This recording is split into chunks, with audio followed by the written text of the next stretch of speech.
बांग्लादेश, जो कभी दुनिया की सबसे बड़ी टेक्सटाइल इंडस्ट्री का केंद्र था, आज एक गंभीर संकट में है। शेख हसीना का देश छोड़ना और बांग्लादेश में तख्ता पलट की घटनाएं इस संकट की जड़ में है। पर क्या आपने सोचा है कि इस उथल पुथल का सबसे बड़ा फायदा किसे मिला?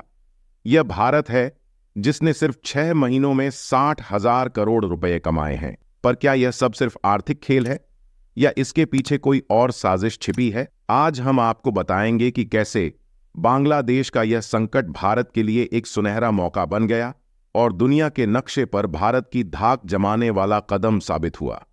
बांग्लादेश में राजनीतिक अस्थिरता का दौर पिछले कुछ समय से चल रहा है, लेकिन इस बार संकट गहराता जा रहा है। शेख हसीना की सरकार के खिलाफ विरोध प्रदर्शन, बढ़ती असंतोष और अंत में तख्ता पलट ने पूरे देश को संकट में डाल दिया। बांग्लादेश की अर्थव्यवस्था, जो कपड़ा उद्योग पर निर्भर थी, इस राजनीतिक संकट के कारण डगमगा गई। बांग्लादेश की टेक्सटाइल इंडस्ट्री, जो यूरोप, अमेरिका और एशियाई बाजारों के लिए कपड़े एक्सपोर्ट करती थी, आज लगभग ठप हो चुकी है। लाखों लोग बेरोजगार हो चुके हैं और कई बड़ी मैन्युफैक्चरिंग यूनिट्स बंद होने की कगार पर हैं। लेकिन कहते हैं ना, किसी की परेशानी दूसरे के लिए मौका बन जाती है।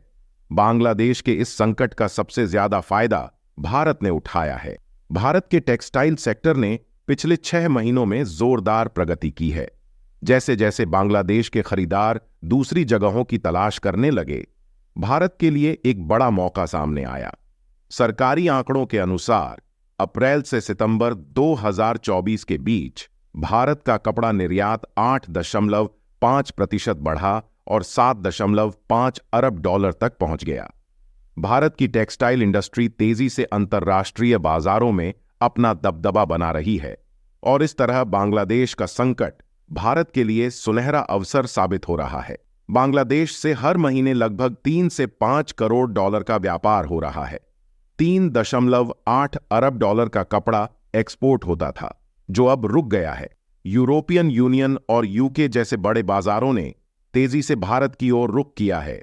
इसका मतलब है कि भारत का निर्यात न केवल बढ़ रहा है, बल्कि अंतर्राष्ट्रीय बाजारों में भी भारत की विश्वसनीयता बढ़ रही है। विशेषज्ञ मानते हैं कि अगर भारत अपनी टेक्सटाइल मैन्युफैक्चरिंग क्षमता को बढ़ाता है, तो वह जल्द ही बांग्लादेश की जगह ले सकता है।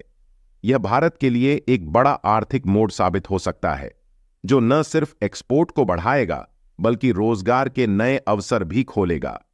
बांग्लादेश में यह संकट केवल राजनीतिक नहीं है, बल्कि इसका गहरा असर देश की अर्थव्यवस्था पर भी पड़ा है। टेक्सटाइल इंडस्ट्री, जो बांग्लादेश की जीडीपी का एक बड़ा हिस्सा थी, आज बर्बादी के कगार पर है।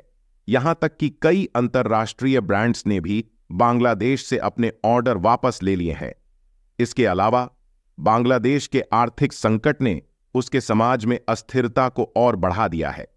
बेरोजगारी, महंगाई और विदेशी निवेश की कमी ने हालात और बिगाड़ दिए हैं।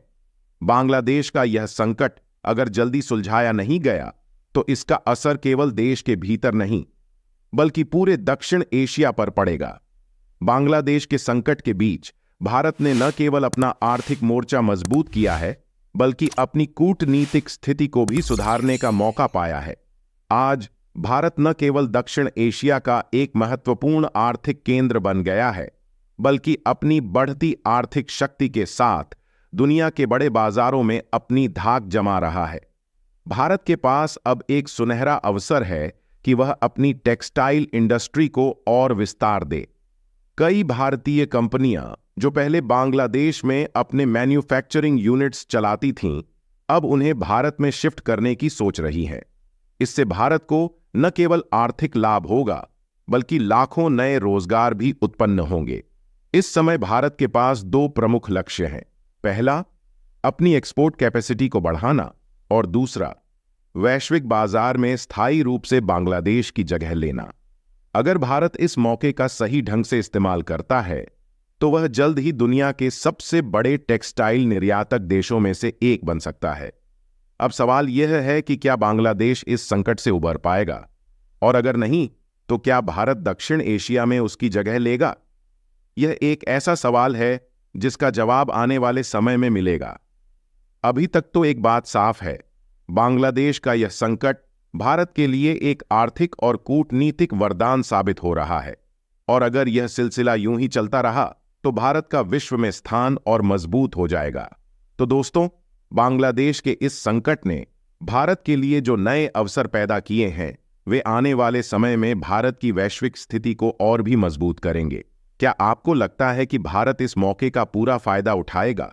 अपनी राय हमें कमेंट्स में जरूर बताएं। अगर आपको यह वीडियो जानकारीपूर्ण लगी हो तो लाइक और सब्सक्राइब करें ताकि हम आपको ऐसी ही और महत्वपूर्ण जानकारियों से अपडेट रख सकें।